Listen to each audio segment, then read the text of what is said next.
Praise the lord. ప్రభునందు పిల్లరా, బాగున్నారా? దేవుని యొక్క ఉన్నత నామమును బట్టి మరొకసారి మిమ్మల్ని ఇలా కలుసుకోవడం చాలా సంతోషం అండి. ఒక కుండ, మరి కావడి కుండ, ఒక వ్యక్తి భుజం మీద మరి రెండు వైపులా నీళ్లు తీసుకురావడానికి అని రెండు కుండలు పెట్టుకొని వెళ్తూ ఉంటే మరి ఒక కుండ పగిలిన కుండ, ఒక కుండ మంచి కుండ. ఈ పగిలిన కుండ చాలా బాధపడుతుంది, కన్నీరు కారుస్తుంది. అంటే పగిలింది కదా, నీరు కారిపోతుంది, కన్నీరు కారుస్తుంది. మంచి కుండ చాలా సంతోషంగా ఉంది, ఒక్క చుక్క నీరు కూడా ఎక్కడా కారట్లేదు. భుజం మీద మరి ఆ కుండలు రెండింటినీ మోసుకుంటూ ఆ యజమాని వెళ్తున్నాడు. యజమాని వెళ్తూ ఉంటే ఈ పగిలిన కుండను చూసి, ఎందుకు నువ్వు అలా బాధపడుతున్నావు అని అడిగాడు. ఆ కుండ అన్నదంట, నా వల్ల నీకు సంపూర్ణమైన ప్రయోజనం ఏమీ కలగట్లేదు కదా, నా వల్ల నీకు మరి ఎటువంటి లాభం లేదు కదా.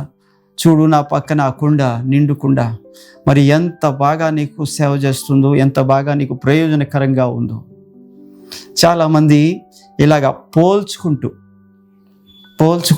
తమను తాము తగ్గించుకుంటూ ఉంటారు. లేదు, నీవు ఏ స్థితిలో ఉన్నావో నీ దేవుడికి తెలుసు, నీ పరిస్థితి ఏంటో నీ దేవుడికి తెలుసు, నీ యొక్క స్థితి ఎంతో తెలుసు, అలాగే నీ సామర్థ్యం ఎంతో కూడా దేవునికి తెలుసు. తెలిసే తీసుకున్నాడు యజమానుడు నిన్ను. ఆయన నశించిన దానిని, బాగున్న దానిని కాదు, నశించిన దానిని వెదకి బాగు చేయడానికి, రక్షించడానికి వచ్చిన దేవుడు. ఆ కుండతో చెప్పాడంట, నువ్వు అలా బాధపడొద్దు, దానికంటే నీ వల్లే నాకు ఎక్కువ ప్రయోజనం కలుగుతుంది అన్నాడంట. వెంటనే ఆశ్చర్యపోయింది కుండ. అదేలాగా యజమాని అని అడిగిందంట. అదేలాగా అయితే ఉండు చెప్తాను అని చెప్పి మరి ఏదైతే ఇంటికి నీళ్లు తీసుకెళ్తున్నాడో ఆ నీళ్లను వంపేసి, అప్పటికి ఇందులోని సగమే నీళ్లు ఉన్నాయి ఈ పగిలిన కుండలు, ఆ నీళ్లను కూడా వంపి తిరిగి వస్తున్నాడంట. వస్తున్నప్పుడు ఇరువైపు మార్గాన్ని చూడు అని అన్నాడంట కుండతో. ఆ నిండు కుండ కూడా జాగ్రత్తగా చూస్తుంది. ఏంటి అంటే, ఇగో నిన్ను ఎప్పుడు కూడా నేను నా కుడివైపును పెడుతున్నాను, ఇగో ఆ నిండు కుండని ఎడమవైపు పెడుతున్నాను, నువ్వు వచ్చిన మార్గం అంతా చూడు ఒకసారి, అది ఉన్న మార్గం చూడు ఒకసారి అంటే జాగ్రత్తగా చూసే రెండు కుండలు. అవును, ఏదైతే పగిలిన కుండ ఉందో దానిలో నుంచి కారుతున్న నీరు వల్ల ఆ వైపు ఆ యజమానుడు ఏం చేశాడంటే మంచి విత్తనాలు, పూల మొక్కల విత్తనాలు నాటాడు. కొన్ని విత్తనాలు మరి తినవలసిన ఆహార పదార్థాల యొక్క మొక్కలు నాటాడు. వాటన్నిటికీ రోజు ఈ పగిలిన కొండే నీళ్లు పోస్తుంది. తనలో నుంచి పగిలిపోతున్నది అనుకుంటున్న నీరు ఎక్కడ కూడా వృధా కాకుండా మరి వాటికి, ఆ మొక్కలకి పడడం వల్ల మరి అవి వేపుగా పెరుగుతున్నాయి. చూసావా, నువ్వే పెంచుతున్నావు వీటిని, నువ్వే వాటికి ఆహారం ఇస్తున్నావు, నువ్వే వాటికి నీళ్లు పోస్తున్నావు, నీ వల్ల ప్రయోజనం లేదని ఎవరంటున్నారు? నేను అనలేదుగా అని ఆ యజమాని అన్నాడు. ఒకవేళ నువ్వు ప్రయోజనం లేని దానివైతే ఎప్పుడో పారేసి ఉండేవాడిని కదా, నువ్వు పారేయలేదు, నిన్ను నా భుజాల మీద మోస్తున్నాను అన్నాడట ఆ యొక్క యజమాని. ఆ సంగతి విని మరి ఆ యొక్క కుండ గొప్ప సంతోషం అయిపోయిందంటే, గొప్ప సంతోషం అయిపోయింది. Praise the lord. వందనాలు. ఈ యొక్క సమయంలో మీ అందరికీ మరి యొక్క కృపా వార్త ఛానల్కి ఆహ్వానిస్తున్నాను. ఈ రోజున ఈ కుండ గురించి మొదట ఎందుకు చెప్పాల్సి వచ్చిందంటే, ఒక సేవలోకి వచ్చిన సేవకుడు, దేవుడు పిలిచిన సేవకుడు, తనను అది వరకే బాగా ఆశీర్వదించబడిన వారినో, బాగా వాక్ చాతుర్యం కలిగిన వారినో, లేకపోతే ఇంకా మరి అనేక రకాల వనరులు కలిగిన వారినో, ఆశీర్వదించబడిన కుటుంబాల నుంచి, అంటే వారి తండ్రుల నుంచి ఎవరైతే మరి ఆల్రెడీ మరి సంఘాలు నిర్మించబడి ఉన్న వాటిలో నుంచి వచ్చిన వారినో చూసినప్పుడు, కొత్తగా వచ్చిన సేవకుడు, నేనేం చేయగలను, నా వల్ల అవుతుందా, నాకు కుదురుతుందా ఇది, అయ్యో వాళ్ళు అంతా, వాళ్ళు ఇంత అని వాళ్ళను చూసి తాను కుంగిపోతూ ఉంటారు. ఈ రోజున దేవుడు నీతో మాట్లాడుతుంది ఏంటంటే, యెషయా గ్రంథము 49వ అధ్యాయము 3వ వచనములోని ఇలాగుంది. ఏమంటే, ఇశ్రాయేలు, నీవు నా సేవకుడవు, నీలో నన్ను మహిమపరచుకొనేదను అని ఆయన నాతో చెప్పాను. Praise the lord. దేవుడు అంటాడు, ఇశ్రాయేలు, నీవు నా సేవకుడవు. ఈ రోజున ఈ పేరు పెట్టే చాలామంది సేవకులను పిలుస్తూ ఉంటాడు ప్రభు. ఒకవేళ ఇందులో నువ్వు కూడా ఉంటే దేవుడు నీతోనే మాట్లాడుతున్నాడు. ఏమంటున్నాడంటే, ఇశ్రాయేలు, నీవు నా సేవకుడవు, నీలో నేను నన్ను మహిమపరుచుకుంటాను. అవును, నీ స్థితిని బట్టి కాదు, ఆయన శక్తిని బట్టి నీలో మహిమపడతాడు. ఇగో, లోకంలోని రకరకాల ఉద్యోగాలు ఉన్నాయి. లోకంలో మరి రకరకాల చేతి వృత్తులు ఉన్నాయి, పనులు ఉన్నాయి. లోకంలో మరి కొన్ని లక్షల కోట్ల రకాల పనులు ఉన్నాయి. కానీ ఒక్క సేవకుడి పని మాత్రమే అన్ని పనులతో కలిసి ఉంటుంది. అన్ని పనుల్లోనే ఉంటాడు సేవకుడు. ఈ రోజున దేవుని యొక్క వాక్యం ఏం చెప్తుందంటే, నీవు నా సేవకుడవు. నువ్వు మనుషుల సేవకుడవు కాదు, లోకానికి సేవకుడవు కాదు. ఒకప్పుడు పాపానికి సేవకుడవు, పాపానికి దాసుడవు.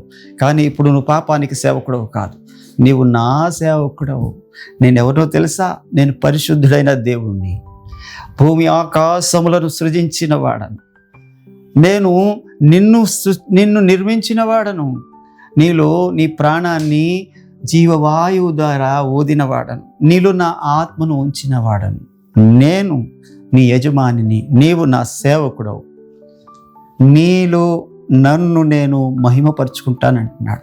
ప్రియ సేవకుడా, ప్రియ సహోదరుడా, ఈ రోజున నా తోటి సేవకుడు అయిన నిన్ను ప్రోత్సహిస్తూ ఈ వాక్యము, దేవుని ద్వారా తెచ్చుకున్న ఈ వాక్యము మాట్లాడడానికి దేవుడు నాకు అనుమతి ఇచ్చాడు కాబట్టి మాట్లాడుతున్నాను. నిన్ను నువ్వు చూసుకోకు, నీ వైపు నువ్వు చూసుకోకు. నిన్ను నువ్వు చూసుకున్నప్పుడు ఏ గొప్పతనం నీకు కనబడదు. నిన్ను నువ్వు చూసుకున్నప్పుడు ఏ సామర్థ్యం కనబడదు. దేవుని వైపు చూడు. నువ్వు ఎవరి చేతిలో ఉన్నావో చూడు. ఆయన వైపు చూసినప్పుడు దేవుడు నిన్ను మరి గొప్ప పాత్రగా వాడుకుంటాడు. గొప్ప పాత్రగా వాడుకుంటాడు. ఈ రోజున మరి చూసినట్లయితే దేవుని పని, ఏ పని ఇచ్చినా సరే, దేవుని పని ఎంత చిన్న పని ఇచ్చినా సరే, పెద్ద పని ఇచ్చినా సరే, దానిని చేసేవాడు దేవుడే. దేవుడు నీకు అప్పగించిన పని చేస్తుంది నువ్వు కాదు. అప్పగించిన వాడు ఆయనే, పని ఇచ్చినవాడు ఆయనే, ఆ చేయడానికి కావలసిన కృపను నీలో నింపేవాడు కూడా ఆయనే. నీలో ఆయనను మహిమపరుచుకుంటాడంట. ఒక గాడిదకు కృపనిచ్చినోడండి, గాడిదకు నోరిచ్చినోడండి, గాడిద మీద ఊరేగినోడండి, ఆ గాడిద మీద కూర్చొని తను రాజుగా ప్రపంచానికి మరి పరిచయం చేసుకున్నవాడండి. గాడిదకే అంత సామర్థ్యం ఇచ్చినోడు తన రూపంలో చేసుకున్న నీకు ఇంకెంత సామర్థ్యం ఇస్తాడు, నిన్ను ఇంకెంత ప్రేమిస్తాడు. ఈ రోజున దేవుని వాక్యం చెప్తుందండి, ఏమంటే, నీలో నన్ను నేను మహిమపరుచుకుంటాను. ఇశ్రాయేలు, నీవు నా సేవకుడవు, నా సేవకుడవు. ఈ రోజున దేవుడు ఇంత గొప్ప శుభవార్త నీకు తెలియజేస్తున్నాడు. నీవు దేవుని సేవకుడవు, మనుషుల సేవకుడవు కాదు. ఎప్పుడు కూడా మనుషులను బట్టి సేవ చేయొద్దు. పేదవారిని బట్టి ఒకలాగా, ధనవంతులను బట్టి ఒకలాగా, జ్ఞానవంతులను బట్టి ఒకలాగా, మరి పామరులను బట్టి ఒకలాగా, వ్యాధిగ్రస్తుల దగ్గర ఒకలాగా, ఆరోగ్యవంతుల దగ్గర ఒకలాగా, ఇలాగా మనుషులను బట్టి నువ్వు సేవ చేయొద్దు. నువ్వు ఎవరిని బట్టి సేవ చేయాలంటే, నీ దేవుడు ఎలాగైతే తాను ఈ భూమి మీద సేవ చేసిన 3.5 సంవత్సరాలలో ఎలా చేశారో, ఆ ప్రభువు ఉంచిన ఆ మాదిరి, ఆ యేసయ్య చూపించిన ఆ మాదిరి, ఆయన చేసిన ఆ సేవ నీ జీవితంలో కనబడాలి. అప్పుడు ఏమంటాడంటే, నీలో నేను నన్ను మహిమపరుచుకొనేదను. నీలో నన్ను నేను మహిమపరుచుకుంటాను. ఈ రోజున దేవుడు అంటాడు, నువ్వు ఏది చేసినా శ్రద్ధగా చేయాలి. దేవుడు నిన్ను కోరుకునేది అంతే, అంతకంటే ఏం కోరుకోవట్లేదు. దేవుడు నీకు ఇంత పని అప్పు చెప్పాడా, నీ సామర్థ్యం అంతేనా? ఇదిగో, ఒక చిన్న 1/2 లీటర్ బాటిల్లోని ఎంత వాటర్ పడుతుంది అంటే 1/2 లీటరే పడుతుంది. అదిగో అది లీటర్ అని దాన్ని చూడొద్దు. ఇదిగో ఇది 100 గ్రాములే అని దీన్ని చూసి హేళన చేయొద్దు. దేవుడు నీకిచ్చిన పరిచర్యను తుదముట్టించడానికి, నీకిచ్చిన పరిచర్యను గొప్పగా దేవుని ఎదుట చేయడానికి త్వరపడు, సిద్ధపడు. ఎక్కడ కూడా అశ్రద్ధ మాత్రము చూపించొద్దు. ప్రార్థన చేస్తున్నావా? అనేకుల కోసం ప్రార్థన చేస్తున్నావా? ఏదో నామకార్థపు ప్రార్థన ఎప్పుడూ చేయొద్దు. శ్రద్ధగా చేయి. నువ్వు సేవకుడవు, నీకు అప్పగించబడింది ఆ పరిచర్య, అప్పగించబడింది నీకు అప్పగించబడిన సంఘము కోసం, నీకు అప్పగించబడిన గొర్రెల కోసం, వాటి క్షేమం కోసం మోకాళ్ళ మీద దేవునితో పోరాడాలి. ప్రభువా, నీవు కాపాడకపోతే ఎవరు కాపాడతారయ్యా నా ఈ చిన్న సంఘాన్ని? నీవిచ్చిన సంఘమయ్యా, నీ సంఘమయ్యా, నేను ఇక్కడ నీవు ఏర్పాటు చేసిన సేవకుడినయ్యా అంటూ ఆ సంఘ క్షేమం కోసము నీ కోసం కంటే, నీ కుటుంబం కోసం కంటే ఎక్కువగా ప్రార్థన చేయాలి. అలాగనే వాక్యం ఎలా ధ్యానించాలంటే సీనియారిటీ పెరిగే కొద్దీ ఏమవుద్దంటే అలవాటు వాక్యాలు చెప్తూ ఉంటారు. అప్పటికే నేర్చుకున్న వాక్యాలు, చెప్పిన వాక్యాలు అలా చెప్పేస్తూ ఉంటారు. కోటి సార్లు చెప్పిన తర్వాత కూడా నువ్వు వాక్యం చెప్పడానికి వెళ్తే అదే మొదటి వాక్యం అన్నంతగా భయంతో చెప్పాలి. ఈరోజే నేను వేదిక ఎక్కుతున్నంత భయంతో ఉండాలి. ఎప్పుడైతే నువ్వు ఆ భయము, చెప్పిన వాక్యం చెప్పినా సరే, కానీ ఆ వాక్యం కూడా ఇప్పుడే చెప్తున్నానన్నంత భయంతో చెప్పాలి. అలా చెప్తేనే ఆ వాక్యములో ఉన్న భయము ఆత్మ రూపములో నిన్ను బలపరుస్తుంది. పరిశుద్ధాత్ముడు నీలో ఆనందిస్తూ ఇంకా మంచిగా చెప్పడానికి, ఇంకా నీ వాక్యము లేక నీ నాలుకను వాడి గల 2 అంచుల ఖడ్గములాగా మారుస్తాడు ఆయన. ఆ మాట యెషయా గ్రంథం 49లోనే ఉంది. దేవుని యొక్క వాక్యం చెప్తుంది, నువ్వు ప్రార్థన చేసిన, నువ్వు వాక్యము చెప్పాలనుకున్న, వాక్యము చదివిన, వాక్యము ధ్యానించిన శ్రద్ధగా చేయాలి. ఇక మూడోది, నువ్వు ఉపవాసం చేయాలి. ఉపవాసం చేసినప్పుడు పూర్తిగా దేవునితో ఉండాలి. ఆటంకంగా ఉండే సెల్ ఫోన్ని కానీ, ఆటంకంగా ఉండే నీ సంఘ విశ్వాసులనే కానీ, లేక నీ కుటుంబాన్నే కానీ, ఇంకా ఏదైనా సరే దేనిని కూడా నువ్వు అనుమతించొద్దు.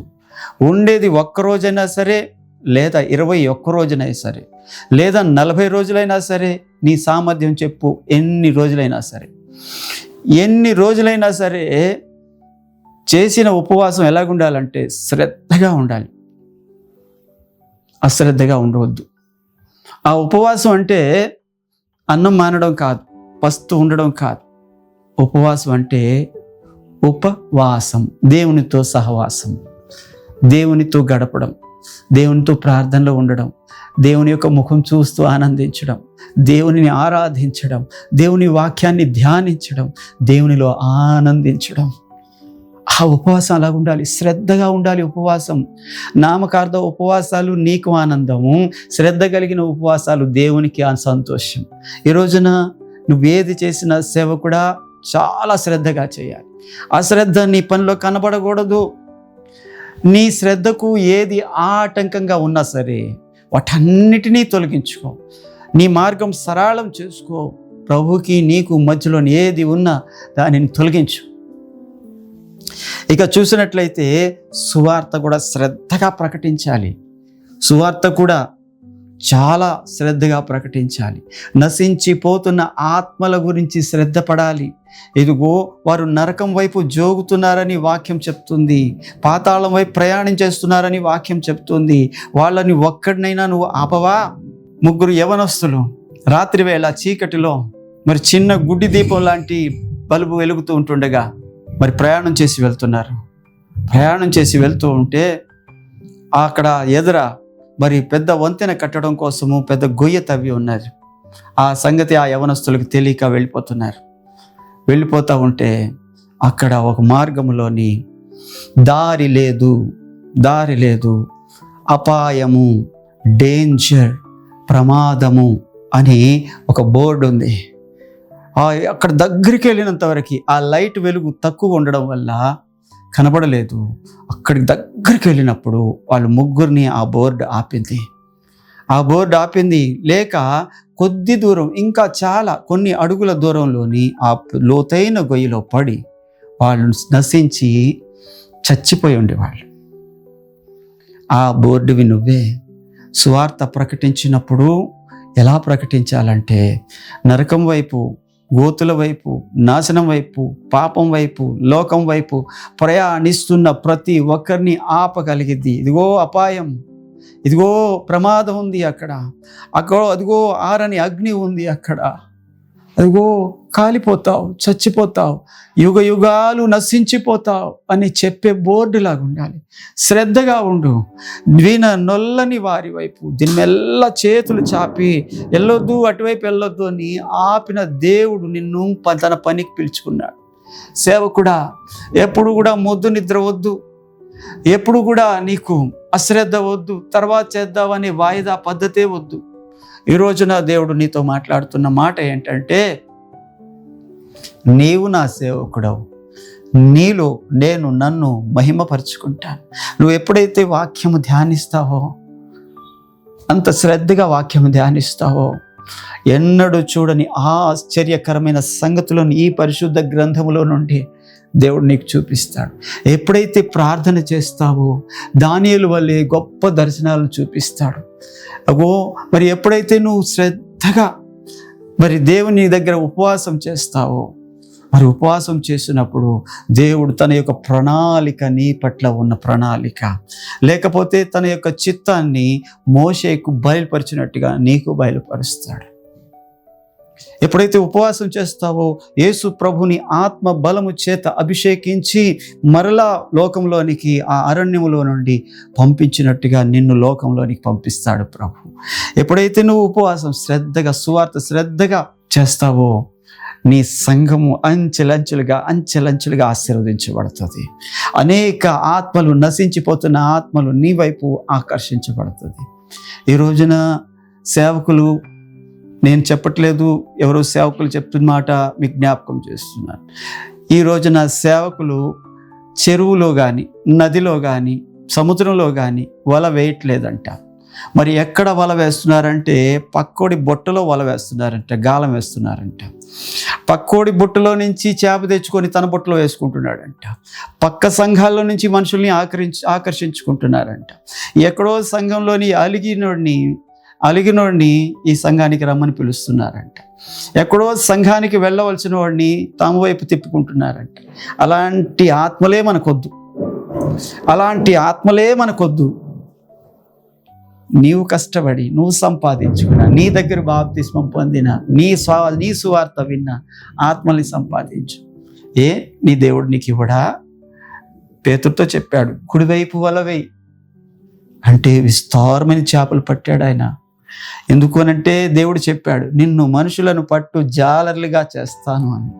ఈ రోజున నువ్వు సువార్త ఎలా ప్రకటించాలి అంటే, ప్రభువా నేను ఎక్కడికి వెళ్ళాలి, ప్రభువా నేను ఎక్కడ వాక్యం చెప్పాలి, ప్రభువా నేను ఎవరికి సువార్త ప్రకటించాలి అని చెప్పినప్పుడు నీకు ఇష్టమైన స్థలాలకి కాకుండా ఆయన పంపిన స్థలానికి వెళ్తే అక్కడ అనేక ఆత్మలు నీ కోసం ఎదురు చూసేలాగా దేవుడు ముందుగానే సిద్ధం చేసి ఉంచుతాడు.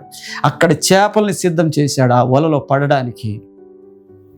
ఈ రోజున నీ కోసం కూడా అనేక ఆత్మలు అనే చేపల్ని సిద్ధం చేస్తాడు దేవుడు. ఎప్పుడు నువ్వు శ్రద్ధగా అశ్రద్ధగా కాదు, శ్రద్ధగా చేసినప్పుడు. ఈరోజు నా ప్రియ సహోదరుడా, సహోదరి, నా సమయం అవుతుంది. నువ్వు సేవకుడను, నేను పనికి మాలినోడిని, నాకు ఏ సామర్థ్యం లేదు అన్న మాట అంటున్నావు.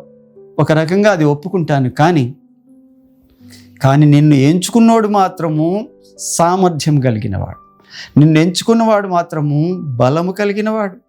నిన్ను ఎంచుకున్నవాడు తన ఇష్ట ప్రకారంగానే నిన్ను ఎంచుకున్నాడు. కాబట్టి నీలో ఆయన తనను తాను మహిమపరుచుకుంటాడు. అయితే నువ్వెలా చేయాలంటే శ్రద్ధగా చేయాలి ఆయన పని. రెండోది ఏం చేయాలంటే హెబ్రీయులకు రాసిన పత్రిక 12వ అధ్యాయము 28వ వచనములో, అందువలన మనము నిశ్చలమైన రాజ్యము పొంది దైవ కృప కలిగి ఉందము, ఆ కృప కలిగిన వినయ భయభక్తులతో దేవునికి ప్రీతికరమైన సేవ చేద్దుము. సేవకుడా, వింటున్నావా? దేవునికి ప్రీతికరమైన సేవ. నీకు ప్రీతికరమైనది కాదు, దేవునికి ప్రీతికరమైన సేవ చేయాలంట. దేవుని ఇష్టానుసారంగా, దేవుని సంతోషపెట్టే విధముగా ప్రీతికరమైన సేవ. మొదటే చెప్పుకున్నాం, ఒక కుండ ఉంది, అది తనను తాను పోల్చుకొని ఏం చేస్తున్నానంటే దేవుడు అప్పటికే దాని సేవను అంగీకరించాడు. దేవునికి దాని సేవ చాలా నచ్చింది. అలాగనే నీవు కూడా మరి అలాగ విరిగి నలిగిపోయిన, పగిలిపోయిన కుండలు చాలా ఉన్నాయి లోకంలో, చాలా ఉన్నాయి లోకంలో. వాటి దగ్గరికి వెళ్ళి ఆ కుండని, ఆ పగిలిన కుండని తీసుకుని వచ్చి నీ ప్రభు పాదాల దగ్గర పెట్టు. నీ ప్రభువు ప్రతి కుండని బాగు చేయగలిగిన పరమ కుమ్మరి. ఆయన చేతిలో బాగుపడని కుండ అంటూ లేదు. కాకపోతే అప్పగించేవాడు ఒకడు కావాలి మధ్యలో, అదే నువ్వు. సేవకుడా, అదే నువ్వు. అందుకనే దేవుడు అంటాడు, దేవునికి ప్రీతికరమైన సేవ కావాలి. యేసుక్రీస్తు ప్రభు వారు ప్రీతికరమైన సేవ చేశారు. అందుకనే ప్రభు అంటాడు, ఈయన నా ప్రియ కుమారుడు, ఈయన యందు నేను ఆనందిస్తున్నాను అని ఒక దగ్గర, ఈయన నా సేవకుడు, ఈయన యందు నేను ఆనందిస్తున్నానని మరొక దగ్గర ప్రభు మాట్లాడారు. ఈ రోజున నువ్వు కుమారుడివే, అదే సమయంలో సేవకుడు కూడా. ఎలా చేయాలంటే ఆయనకి ఇష్టమైన రీతిగా, ప్రీతికరంగా చేయాలి. నీ ఆలోచన కాదు, దేవుని చిత్తము నెరవేరాలని ప్రతి ఉదయం ప్రభువా అని ప్రార్థన చేయాలి. ఇక మూడవది చెప్పి ముగిస్తాను. హెబ్రీలకు రాసిన పత్రికలోనే 9వ అధ్యాయములో 14వ వచనం చూసినట్లయితే, నిత్యుడగు ఆత్మ ద్వారా తన్ను తాను దేవునికి నిర్దోషినిగా అర్పించుకొనిన క్రీస్తు యొక్క రక్తము నిర్జీవ క్రియలను విడిచి జీవము గల దేవుని సేవించుటకు మీ మనస్సాక్షిని ఎంతో శుద్ధి చేయును. అంటే శుద్ధమైన మనస్సాక్షితో దేవునికి సేవ చేయాలి. మనసులో ఒకటి పెట్టుకొని సేవ చేయొద్దు. లాభం కోసం రాలేదు ఇక్కడ మనం, వ్యాపారం కోసం రాలేదు ఇక్కడ మనం, ఉద్యోగం కాదు ఇది మనకి, మనము సేవకులము, యజమానులము కాదు. నీ మందకి నువ్వు సేవకుడవు, సేవ కోసం పెట్టాడు అక్కడ నిన్ను దేవుడు, వాళ్ళ మీద యజమానితనం చేయడానికి కాదు. నీ మనస్సాక్షికి కల్మషం తోచకూడదు, నీకు పక్షపాతం ఉండకూడదు, ఎవరి పక్షం నువ్వు వహించకూడదు, ధనం వైపు చూడకూడదు. ఎందుకంటే దేవుని యొక్క వాక్యం చెప్తుంది, ఏ సేవకుడు నువ్వు 2 యజమానులకి మరి దాసుడుగా ఉండనేరడు. ధనమునకును లేక సిరికిని దేవునికిని సేవకులుగా నువ్వు ఉండలేవు. అయితే ధనాన్ని ప్రేమిస్తావు, అయితే దేవుణ్ణి ప్రేమిస్తావు. నేను ధనాన్ని ప్రేమిస్తాను, దేవుణ్ణి ప్రేమిస్తాను అంటే కుదరదు. నువ్వు ధనాన్ని ప్రేమిస్తే దేవుడు నీ వెంట రాడు. నువ్వు దేవుని ప్రేమిస్తే ధనము నీకు కుక్కలాగా నీ వెంట పడుతుంది. అవును, ఈ పదం వాడినందుకు నేనేమి బాధపడట్లేదు. ధనము నువ్వు వెంబడిస్తే మోసపోతావు. అలా వెంబడించిన వాళ్ళు చాలామంది ఉన్నారు. గేహాజీ ఉన్నాడు, ఆకాను ఉన్నాడు, ఎందుకు ఇస్కరియోతు యూదా ఉన్నాడు. వాళ్ళ వైపు దేవుడు పరిగెత్తలేదు, వాళ్ళ వెంట పరిగెత్తలేదు, వాళ్ళే మా నాశనం అయిపోయారు. కానీ నువ్వు సేవకుడిగా నీ పాదాల దగ్గర ధనం పెట్టినా సరే దానిని అంగీకరించని వాడిగా, ఇగో అపోస్తుల పాదాల దగ్గర ధనాన్ని తెచ్చి పెట్టారంట. ఇగో మరి ఆ ఎలీషా దగ్గరికి ఆ నయమాను కావాల్సినంత ధనాన్ని తెచ్చి పెట్టాడు. ఇవి నాకు వద్దు, తీసుకుపో అని అన్నాడంట.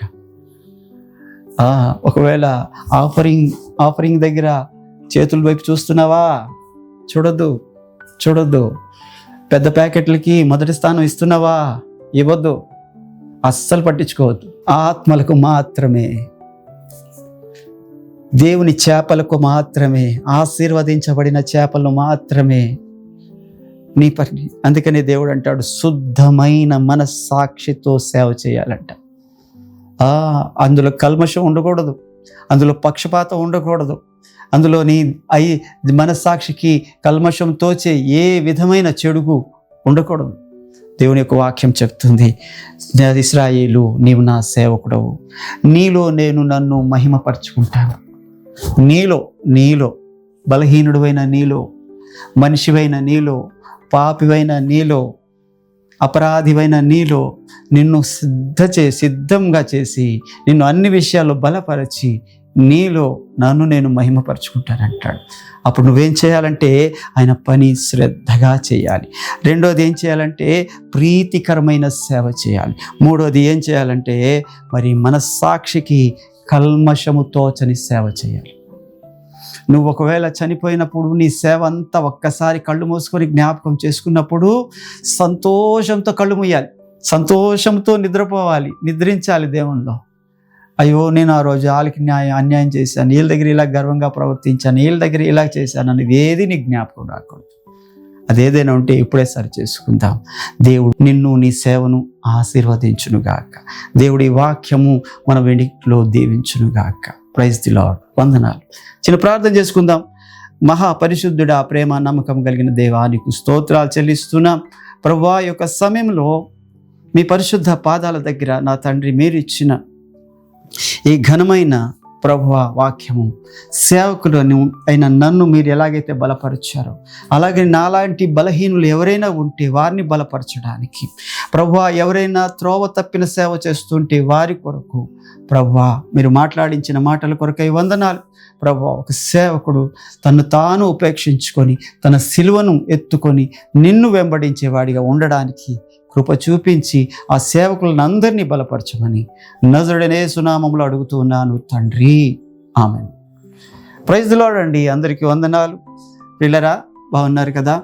మరి మరొక్కసారి జ్ఞాపకం చేస్తున్నాను, మా ఈ కృపా వార్త ఛానల్ని ఒకవేళ మీరు సబ్స్క్రైబ్ చేసుకొని ఉండకపోతే సబ్స్క్రైబ్ చేయండి.